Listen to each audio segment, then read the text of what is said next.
Why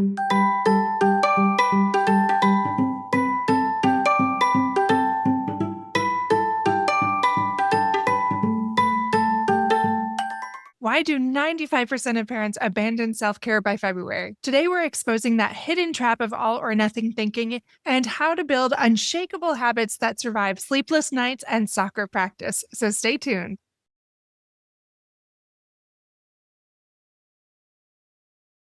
Welcome back to Fulfillment Therapy, where we explore ways to improve your mental health, wellness, and life fulfillment.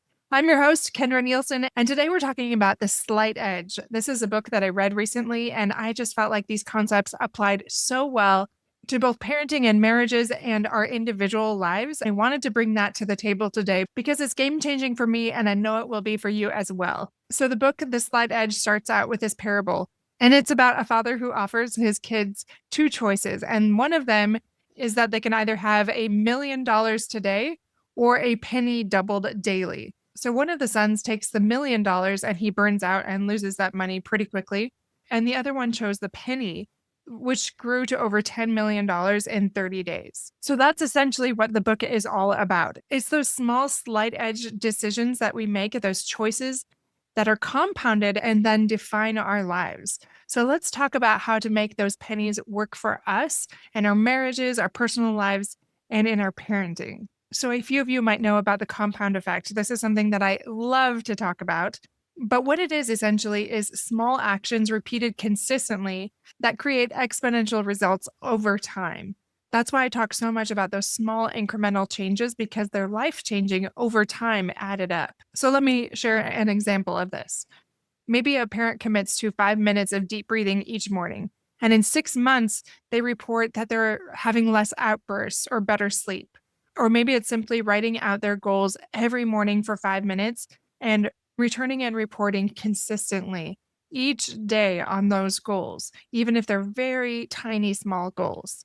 Or maybe it's just simply a walk around their neighborhood after dinner on weeknights. It doesn't have to be big. There's a guest that I had on a long time ago that talked about how she just started by writing one sentence of gratitude nightly. And then just a few years later, she owned a giant gratitude journal company and was doing so well. And that started with that simple practice that over time she wanted to share with other people. Jeff Olson said, "The things you do every day don't look dramatic, but they make all the difference." So, what are those tiny things that we can do that compound over time? Or maybe we're already doing them and we don't even realize it. Now, let's talk about the 95% trap, why most parents burn out. Olson's premise is that 95% of people quit disciplines because results are not immediate. And we all know those people, right? Our neighbor, our best friend, our sister, whoever it is, they just end up making excuses for why they're not following through. So that might be skipping a 10-minute walk, and that feels really harmless. But after a year, your energy starts to crash and resentments build because you have been skipping those more than you realized. And pretty quickly, that goal just goes by the wayside. There was one couple I worked with a few months ago that revived their marriage by instituting a 15-minute check-in where their connection in just a small, tiny way because they got to know each other better again and started to listen on a deeper level.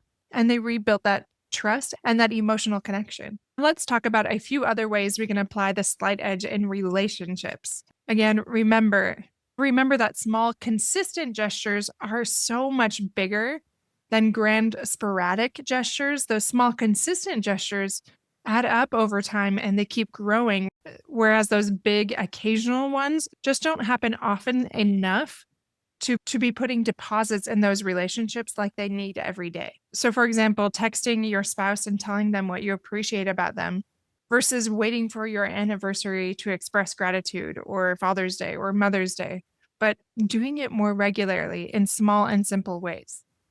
I have another client that not too long ago instituted the 2-minute hug rule, which was really awkward for them at first, but she just really focuses on hugging her kids for a while and being really present in that hug.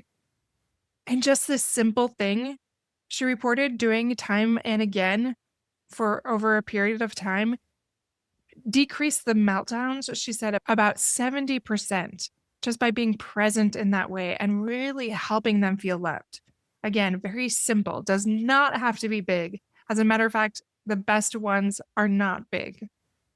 I mentioned gratitude a minute ago, but this is one thing that I like to go back to because it really helps couples that are feeling stuck and disconnected and resentful. And the antidote for resentment is gratitude. So Lori Ann Davis said this: focus on 3 things you love about your partner daily. Train your mind to see the good. So if you believe that is true, then do something that is small, consistent, and incremental that will compound over time to major gains. What could that look like for you? Something that you know that you could stick to yourself. It doesn't have to look like your neighbor, but just something that you'll do consistently and you can tie it to something else you do. For example, you can have your gratitude journal where you write things about your spouse every night underneath your toothbrush, or it could be putting a rock on your pillow and it has painted on it G for gratitude.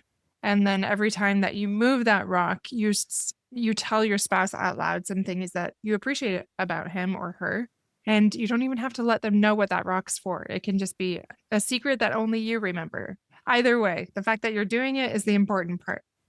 Now, another thing I want to talk about is philosophy over feelings. So, this is something that he talks about in his book. So, the definition really is rule your life by philosophies, not moods. And all he's really saying there is in that moment, we often don't want to do the things that are good for us. So, stick to what you have decided. Now, I'm not saying there's not room for flexibility and not being so rigid that it rules your life and makes you unhappy. I'm not saying that. But predominantly, like most of the time, probably 90% of the time, if not more, we don't want to do something that's good for us. And if we go forward and do those things, we will have greater joy and fulfillment and happiness in life. So let me give you an example for that. Maybe a dad decides to run for 10 minutes a day. And just because he's exhausted, he doesn't stop doing it. He continues to because he knows that his health is a non negotiable. It helps him show up as a better spouse, as a better parent. And so he just digs in for that 10 minutes. And because it's something small, it's not something that's going to derail him if he just runs for 10 minutes. Another thing one of my clients is doing that I just love this idea is he is reading 1 paragraph a night in a therapy book. So right now he's reading parenting books, but he also read marriage books. And he does at least a paragraph, but if he's really engaged in it, sometimes he'll read more. But he knows that as long as it's just a paragraph, that's fine. He can set aside the rest. And it's just so simple, right? It doesn't have to be 10 minutes. It doesn't have to be a chapter. It can just be a paragraph. So another thing in the book that they talk about is the Kaizen approach to parenting. All these things are very connected. So this is continuous improvement via those tiny incremental steps, just like we've been talking. So for example, meal prepping 1 healthy snack daily can lead a mom to totally change her family's habits within 1 year. I know we've done certain things like that where it just felt kind of small, but we recognize that one thing changed so many things in our lives. Like just getting your workout clothes ready the night before. That one thing is going to make you 70% more likely to get out of the house and go, or putting your alarm clock away from you when you go to the gym. There's all these tiny, small, little things that if we just do that one thing, how that will lead to so much more improvement in our lives. I have another example of a client of mine that's a teacher, and she started doing 2-minute micro meditations during her lunch break and just let that be enough and really try to be present and make those 2 minutes count. And we talked about the gains from doing that added up over time. And she's loving it because it doesn't feel overwhelming. It doesn't feel like she can't do it on her worst day. But now she loves it and she's able to recognize what's going on in her body more and be more aware and be more grounded because she's practicing that regularly and changing her neural pathways. All right, let's break that down into 3 big takeaways that you can take away and start implementing. 1% better daily. So replace that all or nothing thinking with those tiny non-negotiable habits, like deep breaths before reacting, like a walk around the block when you feel activated, like ending the day with gratitude for your spouse. The second thing is celebrate that completion. This is a big thing I talk about, and I love implementing those celebrations. So for example, celebrating that load of laundry that you finished that you really didn't want to do because it's a slight edge victory. those tiny things that you do throughout the day that add up, that create more peace and calm in your home, whether it's with parenting, chores, or health, or gratitude, or deeper connection, whatever those things are, celebrating those things. And the last thing is anchor it to philosophy. So don't be ruled by feelings. Remember, don't be over controlled by your feelings, and recognize that if it's just a small thing, that we can remember our philosophy and we don't have to be overruled by those feelings. So maybe write down your why and put it on a sticky note where you can see it. For example, I do this because it will remind you of why this matters and why it's important not to just skip these things when you're not feeling in the mood for it. Let's go back to that story of the penny. So that penny that compounded that growth over 30 days, he didn't even see the growth and the gains until day 28. Like, it wasn't really apparent until it really started to compound. I actually was just talking about this to a client recently about how they felt like therapy wasn't even really working. Like, why are they doing this? This is a big commitment with time or money. And so we started talking about the different wins that this client had. She agreed at the end of the session that it was very much impactful and it had completely changed her life, but she just wasn't paying attention to it. She wasn't taking the time to notice those things.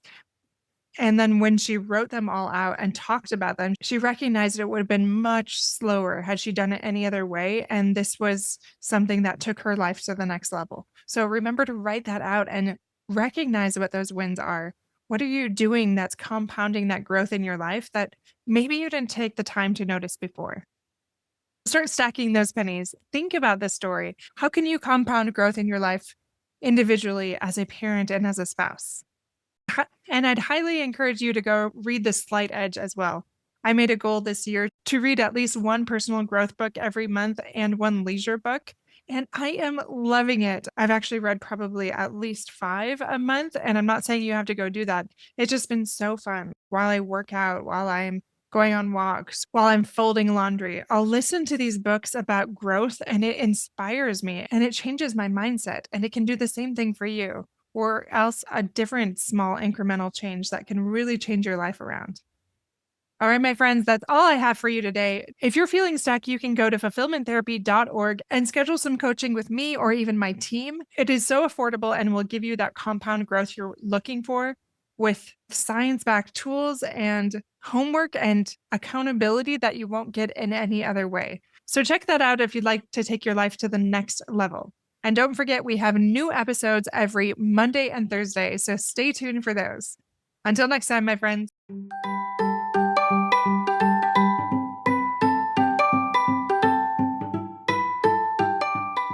Hey friends, I hope you enjoyed today's episode. If you did, chances are someone else would too. Would you take 30 seconds to share this with a friend who's looking for greater family fulfillment? And while you're sharing, tell me what you think about the show by leaving a review on Apple Podcasts. It refuels me when I hear this podcast is helping you, no matter what your house or your hair looks like. I'll meet you back here every Monday and Thursday morning for more episodes. Until then.